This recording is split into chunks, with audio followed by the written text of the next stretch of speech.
Hello YouTube, welcome to Elite Dangerous 2.3 Beta 1. And they released the update today without multi-crew enabled. They're still having issues with that, but basically released everything else in the patch thus far. And my god, there's a lot of stuff. So, getting into it, a lot of things tend to be more art assets, such as this asteroid base that flying into here. Same thing with the megaships. There's apparently several different types of megaships. There's about 32, I believe, asteroid bases scheduled throughout or scattered throughout the universe. There are now stations that are in the middle of rings and some other things like that that are going on.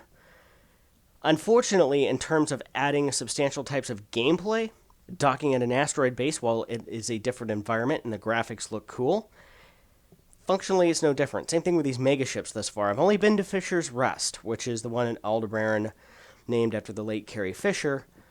Unfortunately, docking at Fisher's Rest seems to be no different than really docking at any other space outpost. You have mission boards and shipyard and outfitting and all of those things.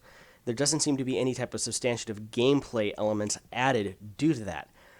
With that being said, in the notes it does say that there are now multi-stage mission support added, different from Wrinkles, which was the, oh hey, deliver to this station instead of that station, or hey, will you go and get me 10 tons of clothing because I want to buy new clothes, in terms of passenger missions or something like that. So, I haven't seen that in practice yet, and there's some new alien encounters and stuff. Now, they did include Hollow Me, which I did a video earlier with trying to do Peter Cushing / Grand Moff Tarkin. That came out okay. Patrick Stewart came out okay. Ended up with a pretty decent Peter Capaldi as well, Doctor Who. Mr. T did not work out very well. Emma Stone did not work out very well. There's a lot of very limited things you can do in terms of hairstyles that, I kind of wish there were some other options, especially on the female side of things.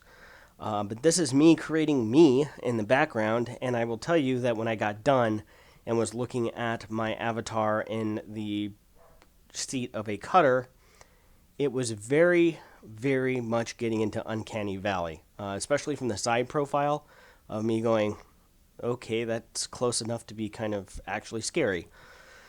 Now, the Dolphin was also added into this patch, which is an entry-level passenger ship that looks like it'll be around 1 million credits. It has a size 5 bay for passenger cabin, so you can fit a luxury cabin on board and take luxury passenger missions without breaking the bank. Has about a 23 light-year jump range without engineering, so probably around 30-35 light-years once you get it engineered with a decent roll, making it not too bad for some of those long-range missions, including a fuel scoop, discovery scanner, planetary scanner, and an extra fuel tank, and still have room for shields, I believe.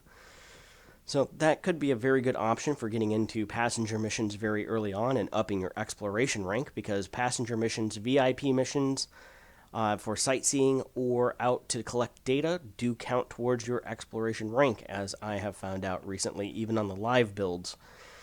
So this is going to be one of those things that it'll be very interesting to see where some of the things go forward.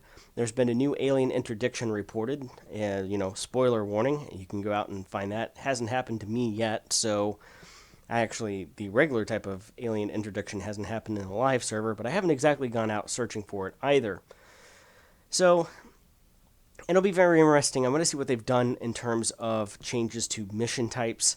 And there still needs to be some, I think, other things with these signal sources. If they pop up and it's weapons fire or distress signal, it would be nice if there was also a message that went around along with that, so that you could accept a mission and get payment for going into a USS kind of randomly to save somebody from pirates outside of just the bounty, or maybe it's somebody that's out of fuel, an NPC that's out of fuel, and if you're carrying fuel limpets, you can go essentially give them fuel, and then you get credits in exchange. I don't know, there could be some interesting things like that that could be done, but it doesn't look like it's necessarily been in here. I'll continue to do these videos as more versions come out. Until then, be sure to like and subscribe, and I will see you next time.